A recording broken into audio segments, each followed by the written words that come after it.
Ok, jóvenes, entonces vamos a empezar con la clase el día de hoy en ciencias naturales. Bien, ¿qué es lo primero que vamos a ver el día de hoy, jóvenes? La sexualidad humana. Y se acuerdan que anteriormente en la clase estábamos describiendo qué es lo que nos gusta ser adolescente. Y yo les molestaba con eso de que les gustaba escuchar Bad Bunny, vestirse igual que Bad Bunny y todo eso, ¿verdad? Entonces, a partir de eso, jóvenes, es un cambio que nosotros tenemos en la adolescencia, en la etapa de nuestro crecimiento, que todavía no sabemos lo que realmente nosotros queremos ser y empezamos a imitar modas, empezamos a imitar, que es que yo me quiero ver como aquel. Entonces ya es la etapa de la adolescencia, la etapa de la rebeldía, donde nosotros empezamos a ver la identificación, quiénes somos nosotros como seres humanos, a identificarnos y muchas veces tratamos de identificarnos que con cantantes, que con artistas, entonces se nos vuelve una locura el sistema dentro de lo que es la adolescencia. Entonces, a partir de esos jóvenes, nosotros vamos a hablar un poquito de la sexualidad. Cuando hablamos de la sexualidad, jóvenes, es una estructura básica dentro de lo que es la clase. Por ejemplo, la sexualidad es el aspecto fundamental de los seres humanos, o sea, es donde se desarrolla y se manifiesta al alcanzar la madurez sexuales en tres aspectos, tanto como biológico, psicológico y sociocultural. A partir de eso, el factor o los aspectos dentro de la sexualidad humana, en el aspecto biológico, ¿qué quiere decir? Que ya difieren las características anatómicas y fisiológicas en que distinguen al hombre y la mujer. Y por ejemplo, jóvenes, nosotros cómo nos distinguimos dentro del hombre y la mujer. ¿Por medio de qué? Ya lo vimos. Por donde se reproducen. Se reproducen. ¿Cuáles son esos sistemas de reproducción? La sexual. Sistemas de reproducción. ¿Cuáles son los sistemas de Masculino y reproducción? femenino. Masculino y femenino. Gracias, Ángel. A partir de eso, jóvenes, eso es lo que nos hace la diferencia en el aspecto biológico, que tanto como la mujer tiene sus óvulos y el varón tiene sus espermatozoides para unirse ambos y crear un nuevo cigoto. Entonces, a partir de eso, nosotros hablamos del aspecto biológico. Ahora, el aspecto psicológico, ¿por qué influye bastante en lo que es la educación sexual humana? Porque influye la forma de las personas en cómo se desarrollan en un sentido personal, al igual jóvenes de sí mismas como los hombres y las mujeres su identidad y buscan a involucrar emociones, desarrollo de afectos sobre lo que es la sexualidad. La sexualidad, jóvenes, está encargado de la experiencia de la vida sexual. O sea, ¿qué quiere decir? Debe ser responsable, basada en respeto, en la tolerancia y en la equidad. ¿Qué quiere decir, jóvenes? Que cuando nosotros entramos en el aspecto físico psicológico, perdón, ya se desarrollan las emociones, se desarrolla lo que es el gusto por las muchachas, como las muchachas el gusto por los muchachos, se desarrolla lo que son la responsabilidad, el respeto, los valores, sobre todo se basa ya a la experiencia de querer tener un noviazgo, conocer a las personas, la tolerancia, la equidad, el tener esa relación o esa interacción no solamente en el noviazgo, sino que tener amistades. Por ejemplo, buscar amistades en un grupo social, cómo entablar esos factores psicológicos que comprenden a partir de lo que son los sentimientos. Por ejemplo, ustedes ahorita están en el tiempo de que no tienen que tener novios únicamente, ni novias, únicamente más que pensar en los estudios. Lo único que ustedes tienen que tener es el sentimiento de conocer, indagar a sus compañeros, sus amigos, conocerlos más que todo. Pero ya en ese aspecto, el psicológico requiere comprender en el momento de sentimientos y experiencias de una vida sexual. Por ejemplo, cómo es usted emocionalmente, cómo es usted valorativamente, qué es lo que le gusta, qué es lo que no le gusta. Entonces ahí vamos entablando lo que es un aspecto psicológico y entablándolos a un factor social. A partir de eso tenemos el factor sociocultural. que ya implican la influencia de valores, normas religiosas, tendencias culturales que rigen la vida de las personas. Por ejemplo, las personas que tenemos, todos nosotros jóvenes somos creyentes, todos nosotros tenemos una religión distinta, todos nosotros tenemos unos valores distintos a los que nos han enseñado en el hogar y unas normas religiosas diferentes, al igual que creencias culturales. En ese aspecto, si nosotros nos ponemos en este caso, voy a dejar de pantalla, me van a decir, la mayoría de aquí son cristianos y hay uno, dos, que tres que han de ser católicos. Entonces, ¿qué sucede en el aspecto sociocultural? Aquí ya entran los valores, o sea, la formación que a nosotros nos dan desde el hogar. ¿Por qué? A comprender, a valorar, a respetar la opinión del creyente católico y a respetar la opinión del creyente evangélico, no entrar a conformidad, sino que aprender a escucharlos. ¿Bien? Entonces, a partir de esos jóvenes, se basa en lo que es sociocultural, respetar mis creencias como gente lenca, respetar mis creencias como shortís, nuestras culturas indígenas. Entonces, no es necesario discriminar, sino que es más que todo dar ese valor, dar esa responsabilidad, ese respeto hacia las demás personas. Entonces ahí empieza lo que es la sexualidad, pero en el aspecto sociocultural, lo que está a nuestro alrededor. ¿Vamos bien hasta ahí, chicos? ¿Sí? Ok. Entonces, a partir de esos jóvenes, nosotros tenemos una responsabilidad o una sexualidad responsable. ¿Por qué responsable? Porque debidamente, jóvenes, nosotros tenemos que tener el criterio en el cual nosotros podemos compartir sentimientos de afecto, amor, solidaridad, comprensión en una pareja, pero no solamente en una pareja, sino que también la comprensión, la tolerancia y el respeto con nuestros padres, el saberlos escuchar. Asimismo, nosotros también, jóvenes, adoptamos a que tienden a formar una familia. Pero en esas familias jóvenes se planifica. Hay gente que planifica el tener una familia. A esta edad ustedes no tienen absolutamente nada que pensar en familia, como les digo, más que en estudiar, responderles a sus padres. Pero la planificación familiar, creo que ya lo vimos con ustedes, ¿verdad que ya vimos ese tema o no lo hemos visto? No, ¿verdad? No lo hemos visto. Ok, creo que lo vi con noveno. La planificación familiar, jóvenes, ya es cuando un hombre o una mujer se unen en matrimonio, pero no desean concebir hijos hasta un momento en que ellos están estables.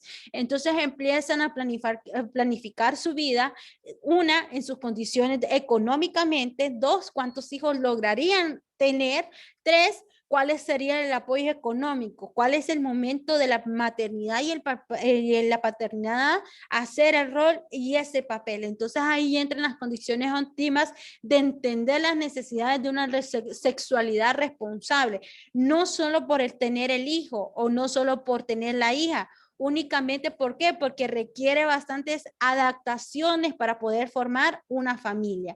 A partir de eso, los adolescentes tienen un cambio trascendental en una época que crecen físicamente, emocionalmente, avanzar en los estudios e íntegramente en la sociedad. Por eso es importante evitar embarazos a esta edad y prepararse en esta etapa. Por ejemplo, yo muchas veces les digo a los jóvenes de que lo principal que tienen que hacer y lo fundamental es estudiar y prepararse. ¿Por qué? Porque una vez que usted tiene un futuro espléndido, usted puede tener, si usted es estable económicamente, usted puede obtener hasta la formación de 2, 3 hijos, dependiendo su estabilidad económica. Entonces, ¿por qué? Porque el tener una familia jóvenes requiere bastante responsabilidad. Entonces a eso se le llama lo que es educación sexual. Además de eso, jóvenes, también yo siempre lo he dicho, la educación sexual no son charlas que damos los profesores de ciencias naturales. Únicamente yo solo imparto el tema para que ustedes conozcan. Pero ¿quién es la mayor fuente principal de que le puede hablar de estos temas en en el hogar son sus padres. Sus padres tienen que entablar con ustedes una confianza sobre la sexualidad humana y sobre todo hablar sobre varios aspectos en los cuales se detalla el momento del crecimiento y el momento de que ustedes están revueltos en sus hormonas de la pubertad, que muchas veces no sabemos nosotros jóvenes en sí qué es lo que nos gusta. Empezamos a descubrirlo ya el momento que llegamos en la pubertad. Entonces, ¿quiénes son los responsables de hablarnos de una educación sexual y formarnos con valores? Es en nuestras casas, en nuestras familias. A partir de eso, jóvenes, como les hablaba anteriormente, venimos hablando de la planificación familiar. Ya cuando nosotros hablamos de la planificación familiar, es biológicamente las personas alcanzan la madurez sexual desde lo que es la pubertad, la madurez emocional, la capacidad económica y estabilidad. Entonces, a partir de eso eh,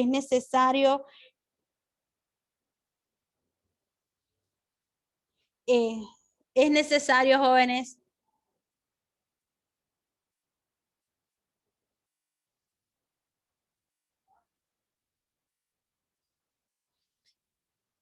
Entonces, es necesario, jóvenes, tener esa comunicación con cada uno de nuestros hijos. ¿Por qué? Porque muchas veces nosotros cuando entramos en una etapa de la adolescencia nos entra la inquietud, el don de la pregunta, el don de buscar varias cosas en, tal vez por internet y tal vez no es lo que nosotros miramos en internet. Entonces, la primera escuela para podernos formar jóvenes es en la casa. Entonces, a partir de la planificación familiar, jóvenes, ya se da, como les decía yo anteriormente, una estabilidad económica para poder tener hijos y lograrse más tarde. Por ejemplo, ¿qué es lo primero, la base fundamental? Ok, la base fundamental es estudiar, tener un trabajo, ya sea de oficio, pero lo fundamental es tener un trabajo económico en el cual usted pueda sustentar su hogar y no únicamente va a depender del varón, sino que también depende de la mujer. Ahora vivimos en la actualidad jóvenes donde hemos dejado atrás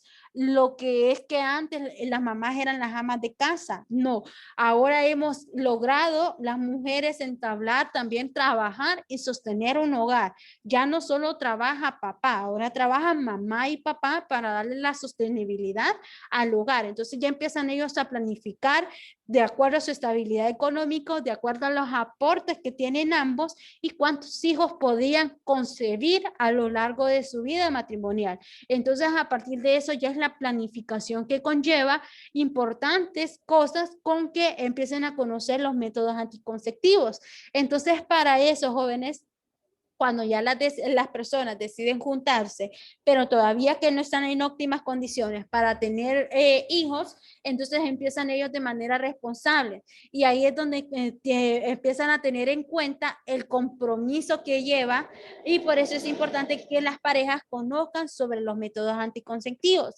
Métodos anticonceptivos tenemos varios. Tenemos métodos hormonales, métodos no hormonales y métodos quirúrgicos. A partir de eso, tenemos el simple métodos que pueden controlar la tasa de natalidad y que pueden ser naturales, químicos y quirúrgicos. En esa etapa, jóvenes, nosotros tenemos lo que son los métodos naturales que basa en las relaciones sexuales y a través del periodo menstrual de las mujeres, o sea, el periodo fértil. Mientras que los métodos quirúrgicos se basan a través de la esterilización de los cortes de los conductos que transportan los gametos, o sea, a partir de los espermatozoides. Entonces, a partir de eso, vamos a ver los métodos de control de natalidad. Por ejemplo, tenemos las píldoras anticonceptivas. Las píldoras anticonceptivas, jóvenes, son métodos hormonales. ¿Por qué hormonales? Porque son basados y empleados por sustancias tóxicas como lo que son la progesterona y parte de los estrógenos, que lo único que hace es impedir el proceso de la ovulación al momento de que llegan los espermatozoides. Entonces, ¿qué es lo que hace? Que el moco cervical lo que hace es que los pone gruesos para que no pase lo que son los espermatozoides, o sea, detiene el proceso de los espermatozoides y se llega a un proceso de ovulación. A partir de eso tenemos el diafragma. Ya el diafragma, jóvenes, es un método no hormonal. ¿Qué quiere decir? que los métodos son a base de métodos de barrera. Se basan en el uso de obstáculos que impide el paso de los espermatozoides hacia lo que es el óvulo. A partir de estos jóvenes, el diafragma es un preservativo tanto femenino como masculino. A partir de eso tenemos también, chicos, lo que es el método del DIU. El DIU, jóvenes, es un dispositivo intrauterino que puede estar hecho de plástico, de metal, parte de lo que es cobre también, y se coloca en lo que es el interno del útero, por lo que se necesita ayuda médica para poder instalarlo. Tenemos los preservativos, que los preservativos, jóvenes, es el único método anticonceptivo que le va a ayudar a prevenir las infecciones de transmisión sexual. Si ustedes se fijan lo que es la píldora, el DIU, los diafragmas o el método original de Canus, que es el método del periodo fértil, del ciclo del periodo menstrual, estos métodos, jóvenes, ninguno lo va a proteger de ninguna infección de transmisión sexual. Únicamente quienes lo pueden proteger de enfermedades de transmisión sexual son los preservativos, como el condón de la mujer y el condón del varón. Entonces, estos métodos anticonceptivos naturales incluyen técnicas para determinar el periodo fértil, o sea, se coloca en el ciclo menstrual que es probablemente que se haya fecundado. Esto es más que todo, jóvenes, en el calendario del ciclo menstrual, como les decía yo anteriormente. Vamos a ver si se acuerdan. ¿Se acuerdan cuando estábamos hablando sobre el sistema reproductor masculino y femenino? ¿Se acuerdan? ¿Sí o no? No. ¿No se acuerdan sobre el sistema reproductor masculino y femenino? Ay, con ustedes no lo he visto, creo. Lo siento, chicos. Bien. Ok, el sistema reproductor masculino y femenino, jóvenes, las muchachitas, tenemos el ciclo menstrual. El ciclo menstrual corresponde a los 28 días. Leonardo, deje de estarse riendo. Leonardo, concéntrese. Bien, eso les va a ayudar. Ok, a partir de estos jóvenes, ¿qué sucede? Sucede lo siguiente. Nosotros las muchachitas tenemos 28 días de la menstruación. Cuando se termina el periodo de la menstruación, nosotros empezamos a contar los 28 días. Pero ¿qué sucede cuando se nos termina el periodo menstrual? Empieza el periodo fértil que dura hasta 5 a 7 días. Entonces usted está en las probabilidades de tener un embarazo alto. Entonces, ¿qué se requiere? Se requiere abstinencia sexual para que no vaya a quedar embarazada. Y hay unos periodos fértiles que son demasiado bajos, que ahí puede usted tener relaciones sexuales sin necesidad de quedar embarazada. A esto se le llama método natural por medio del ciclo menstrual. Pero para eso, jóvenes, tienen que entender bien su ciclo menstrual, conocer bien su ciclo menstrual y las fases menstruales por las cuales ustedes pasan mes por mes. Si usted no sabe anexar lo que es su ciclo menstrual, entonces puedes tener riesgo de quedar embarazada. Entonces a esto se deben los métodos naturales a través del periodo fértil. ¿Bien? ¿Estamos de acuerdo? ¿Sí? Sí. ¿Seguros que sí? Ok, entonces chicos, vamos a hacer el aplico de la página 127 y a partir de eso, si terminamos dentro de 5 minutos, vamos a ver el VIH-Sida. Bien. La número 2 es tarea, ¿verdad? Vamos Porque a ver. investigar. Ok, investigue sobre los efectos secundarios de los métodos anticonceptivos químicos. Sí, dentro de los efectos secundarios, ok, aquí en el libro de texto no le da lo que son los métodos anticonceptivos químicos, que son quirúrgicos, jóvenes. Esos se dan, jóvenes, a partir de lo que es cirugías menores.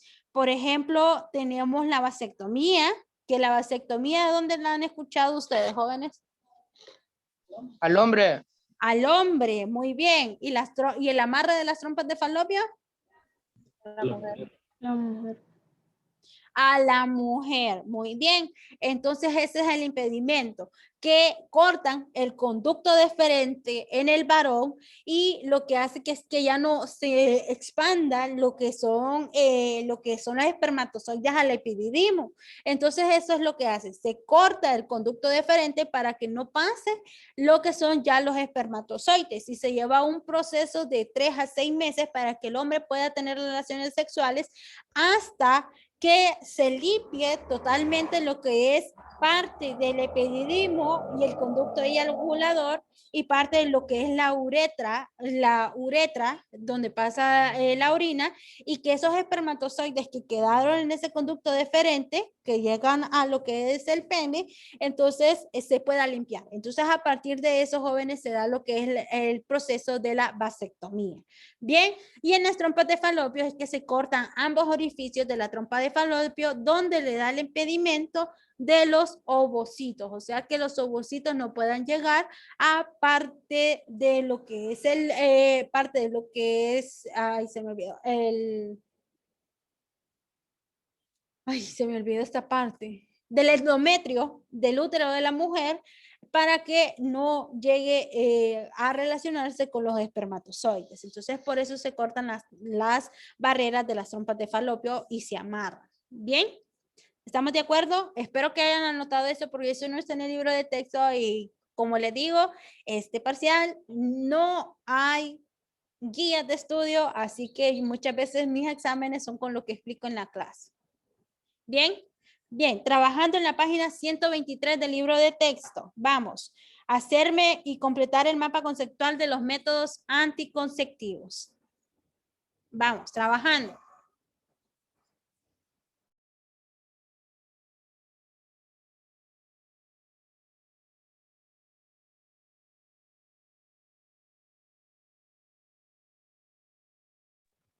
La 2 estaré.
Kami, la tengo trabajando, Kami.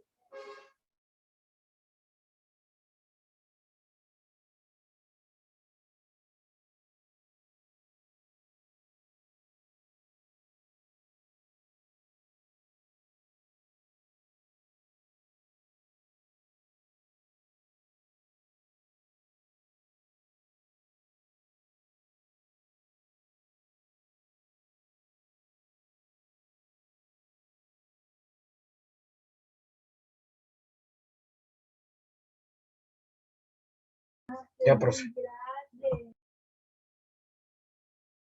Ok.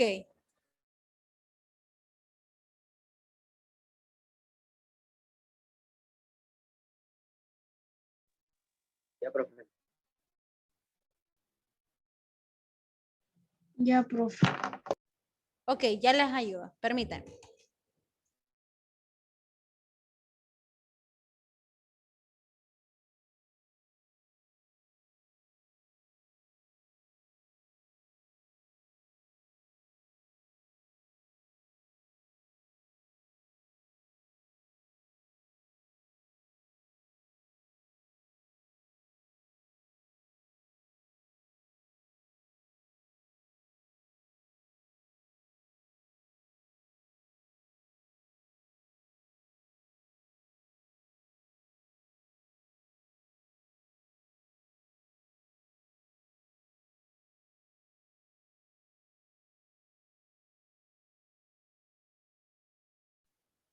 Ok, bien. ¿Terminaron, Ya, chicos? profe. ¿Todos?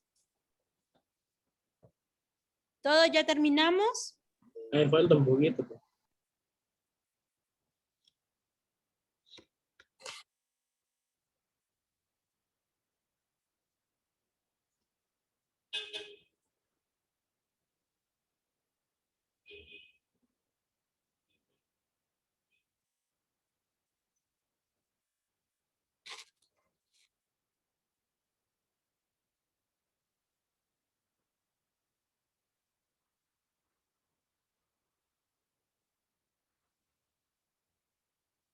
Ok, los que ya terminaron se van a ir a la página 124 y me van realizando el exploro.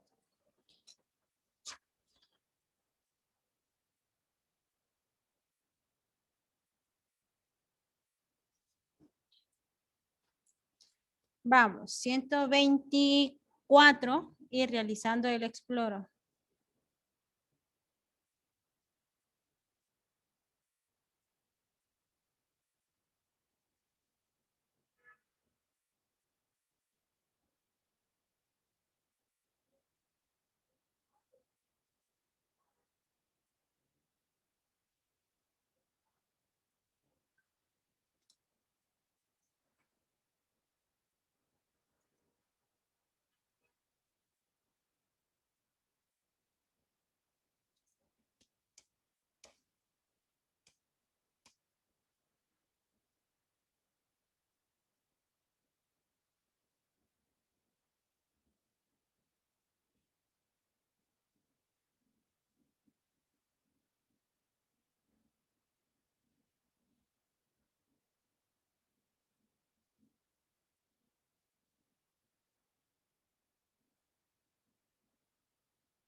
¿Terminaron? ¿Ahora sí?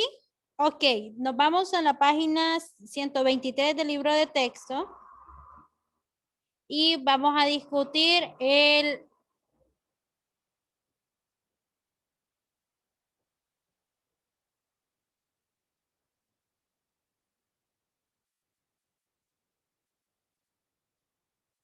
Ya terminé la aplico.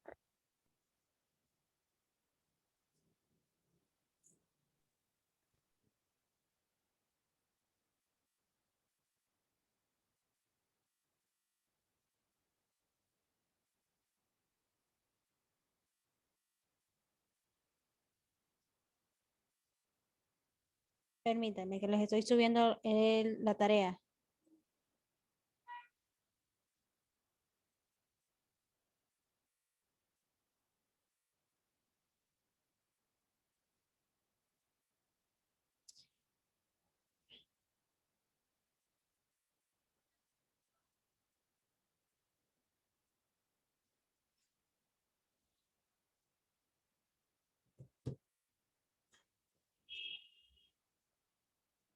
Ok, bien, tenemos los métodos anticonceptivos y nos dice que los métodos anticonceptivos pueden ser de barrera, ¿sí? Hormonales. Hormonales, muy bien. A partir de los métodos de barrera, ¿qué son? ¿Qué son los métodos de barrera? Son el obstáculo que impide el impedimento de los espermatozoides. Muy bien. ¿Alguien más tiene algo diferente a lo que nos acaba de mencionar Astrid? ¿No? ¿Todos lo tenemos bien? Ángel, estése quieto con ese celular. Ángel Vázquez. Bien. Ejemplos de métodos de barreras. ¿Cuáles son esos ejemplos de métodos de barrera? Preservativo. Preservativos y diafragma. Muy bien. Preservativos y diafragma. El método de barrera, lo que es el condón, no es un método de barrera. Bien, a partir de eso tenemos métodos hormonales. Los métodos hormonales, ¿cuáles? ¿Qué son? ¿Qué son los métodos hormonales?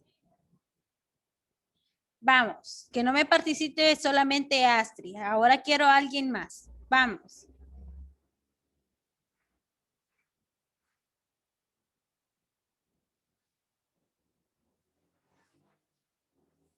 Ajá, jóvenes. Alex, que nos levanta la mano. Vamos a ver, Alex.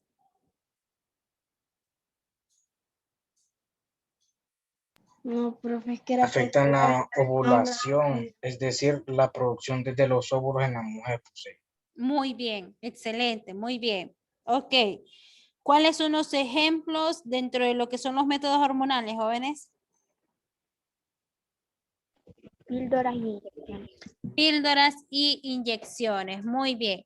Entonces, chicos, nos vamos a lo que es la página 124 y 125 del libro de texto, en el cual vamos a hablar sobre lo que es el VIH-Sida. Y sabemos que el VIH es el qué. ¿Qué es el VIH, jóvenes? Sí. No, el VIH y SIDA no es lo mismo. No es lo mismo. Una enfermedad de transmisión sexual.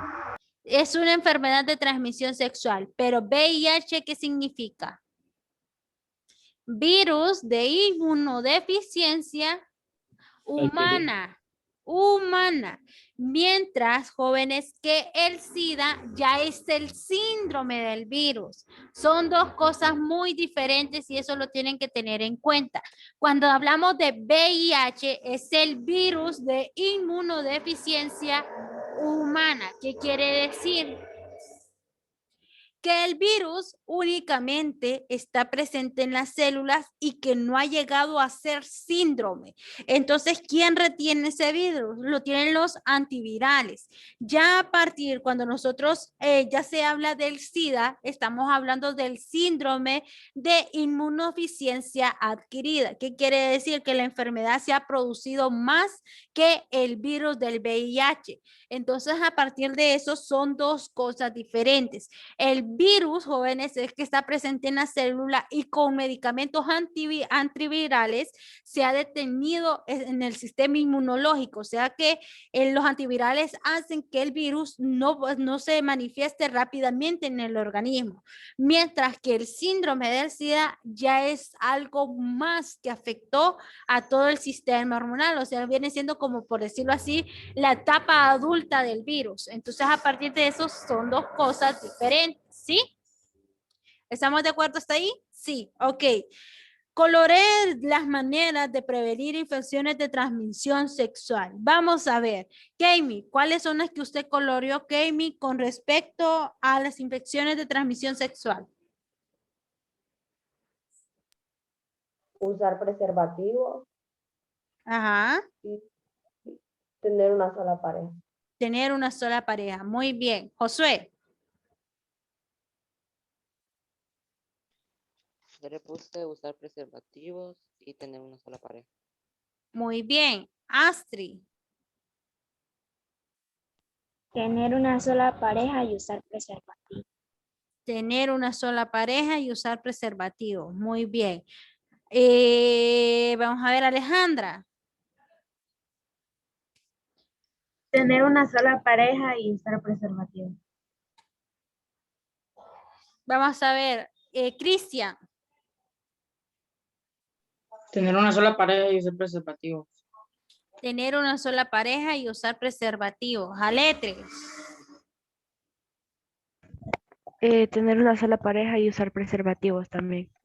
Ok, vamos a ver. ¿Alguien más me hace falta? Vamos a ver. ¿Quién más me hace falta, chicos? Leonardo. Yo- Tener una sola pareja y usar preservativo. Bien, Ángel Vázquez. También, profe. Lo mismo. Ángel Osorio. Tener una sola pareja, evitar las relaciones sexuales y usar preservativos. Excelente. Henry, dígame, Henry. Tener una sola pareja, evitar relaciones sexuales y usar preservativos. Muy bien. Por ejemplo, jóvenes, cuando nosotros hablamos del VIH-Sida, acuérdense que es una infección de transmisión sexual y que ya les había dicho que la única que nos va a proteger de estas infecciones de transmisión sexual son los preservativos. ¿Y cuáles eran esos preservativos? ¿Cuáles eran esos preservativos?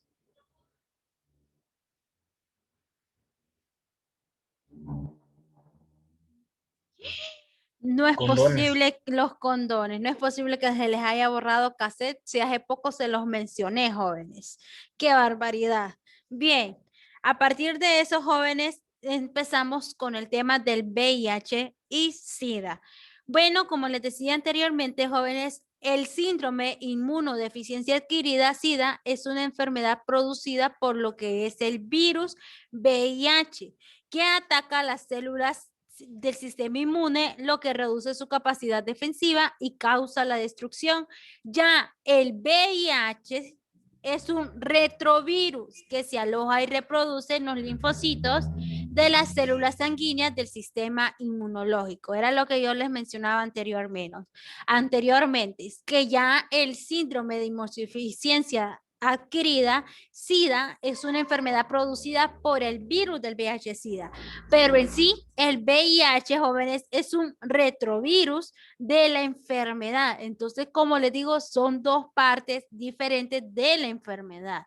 A partir de estos jóvenes, el síndrome de inmunodeficiencia adquirida prácticamente tiene indefensas microbacterianas expuestas a cualquier tipo de cáncer. Una persona que está contagiada por VIH-Sida puede manifestar los síntomas durante un mes, 2 meses e incluso en un año. Y estos síntomas son de signos que presenta una persona con SIDA que no son exclusivos. Por ejemplo, empieza a presentar lo que es diarrea, sudoraciones excesivas, convulsiones, infecciones bucales, fiebre, pérdida de peso, demencia, entre otras. A partir de eso, ¿cuáles son las vías de transmisión del VIH-Sida? Pues el VIH-Sida, jóvenes, se puede transmitir de varios factores. Una de ellas, jóvenes, se puede hacer por transmisiones de relaciones sexuales a través de la sangre, a través de materno-fetal y a través de la lactancia materna. Ahora bien, cuando nosotros tenemos la vía de transmisión sexual, entre ellos el semen, la secreción vaginal y parte de la sangre. Una de ellas es la transmisión sexual mediante relaciones, que es la vía más generalizada en la actualidad. La presencia del VIH es la secreción de la vagina y de los espermatozoides, que así como la fragilidad de la mucosa vaginal sufre microlesiones durante el acto sexual. Entonces permite que el VIH-Sida entre en contacto con la sangre de una persona sana. A partir de eso tenemos la transmisión a través de la sangre. Esto ocurre, jóvenes, cuando una persona está infectada y se pone en contacto con una persona sana. O también, jóvenes, puede hacer que nos pongan transfusiones sanguíneas de personas infectadas por VIH-Sida. Entonces, a partir de eso, para que eso no suceda, una de las cosas que se da, pues, principalmente se tiene que dar, es que si la persona por la cual usted se está relacionando, compañero, ambiente de trabajo, siempre usted tiene que tener cuidado permanente a que cuando él se rasguñe o él ande raspado, evitar tener contacto con él, al igual que usted, si usted anda una herida en la mano, en la cara o algún grano pelado, siempre es bueno taparse esas pequeñas lesiones cuando está en contacto con una persona, porque se puede hacer por medio de lo que es también la lesión de la piel. Entonces, a partir de eso, la piel infectada es penetrable por lo que es el virus, inmediatamente se desplaza a todo el sistema inmune. Entonces, cuando nosotros hablamos de la transmisión a través de la vía sanguínea, jóvenes, también jóvenes es la modalidad más frecuente de vía de infección sanguínea mediante el uso de las jeringas, agujas contaminadas de uso compartido prácticamente frecuente entre personas que se drogan, inyecciones intravenosas. ¿Qué quiere decir aquí, jóvenes? Usted a cualquier clínica donde vaya, a cualquier lugar donde vaya, Letris, no se me duerma, por favor, que yo no me estoy durmiendo. Bien. Estoy subrayando, profe. Es que la miré así recostada, entonces por eso le decía. Bien, a partir de eso, jóvenes, nosotros tenemos que tener cuidado que cada vez que nosotros vayamos al médico, recuerde, siempre tenemos que estar a la expectativa que la enfermera, doctor, use una nueva jeringa, de que la zona donde nos vayan a poner la vacuna o medicamentos intravenosos estén totalmente descontaminados, que nos limpien la parte de lo que es la mano con el algodón, que eso elimina las bacterias de la mano donde nos van a poner la intravenosa. Al igual, jóvenes, no andarse compartiendo agujas. Por ejemplo, el VIH o comúnmente ahora el síndrome del SIDA. ¿Por qué creen que se ha expandido y es una de las enfermedades de transmisión sexual que está en la primera posición? Debido a que las personas que se drogan con jeringas se comparten la jeringa, entonces eso ocurre bastante con el contagio de transmisión sexual.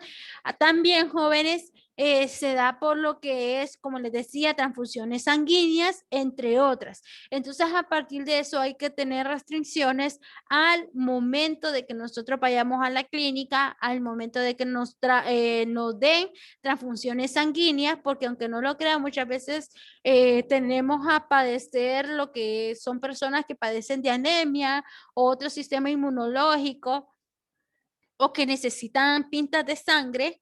Siempre es necesario que antes de que el doctor o la enfermera le pongan a usted una transfusión sanguínea, esa sangre tiene que estar totalmente descontaminada y que como usted como paciente tiene que preguntarle si esa sangre por la cual a ustedes le van a poner es de una persona sana. Entonces ellos tienen que darle y brindarles información. Entonces todo eso es requerimiento con respecto a través de la sangre. Tenemos la transmisión materno-fetal, que este ya se produce a través de una mujer que esté embarazada y está infectada por VIH-Sida, entonces esta es capaz de atravesar la placenta y llegar a la sangre del feto. Entonces sí, el niño también puede nacer con el feto, puede infectarse en el parto, ya que ese momento se producen microlesiones a través de lo que es la placenta. Entonces a partir de eso el canal del parto vaginal como el de la piel de recién nacido, entonces sí, el bebé puede contraer lo que es este virus. También se puede dar por la lactancia materna. ¿Por qué la lactancia materna? Porque también es un medio de transmisión, ya que la leche materna de la madre es seropositiva y tiene grandes cantidades de VIH-Sida. Bien, a partir de eso vamos por la evolución. Ok, ¿cómo es la evolución de las infecciones del virus? El virus, jóvenes, que nosotros podemos ver aquí, se parece a la estructura del coronavirus porque todos jóvenes son cilíndricos. El virus, por lo general, tiene una envoltura. viral. Esta envoltura viral le va a ayudar a la primera infección aguda. ¿Qué es lo que quiere decir? Que esa fase es la temprana de la infección, o sea, es donde empieza a procrearse la infección y a manifestarse a partir de entre de 2 a 4 semanas después del contagio. A partir de eso empieza como unas leves gripes, entonces a partir de eso se produce lo que son ciertas gripes, pero ya es cuando el virus está atacando lo que son las células. Entonces el virus se produce rápidamente y destruye los linfocitos T4, que lo que sucede es que se propaga por todo el cuerpo y su concentración de la sangre va a aumentar, lo que tiene riesgo de una transmisión alta. A partir de eso tenemos la envoltura del ARN y la cápsula. En el ARN, jóvenes, es donde está almacenado prácticamente lo que es el virus. Entonces se replica el virus por lo que son las moléculas de ARN viral. Entonces a partir de eso ya empieza una infección crónica o base de latencia clínica. ¿Qué quiere decir? Que esta fase es donde se continúa reproduciendo lo que es el virus y a través de eso las personas contagiadas no pueden presentar virus, pero sin embargo pueden contagiarse del virus. A partir de eso, ¿cuál es el lapso que se le da? Más o menos de 10 o más años que esta persona en las que cuales puede, tiene la infección, evolucionar en menor tiempo. Y tenemos ya la transmisión del SIDA, o sea, ya el síndrome.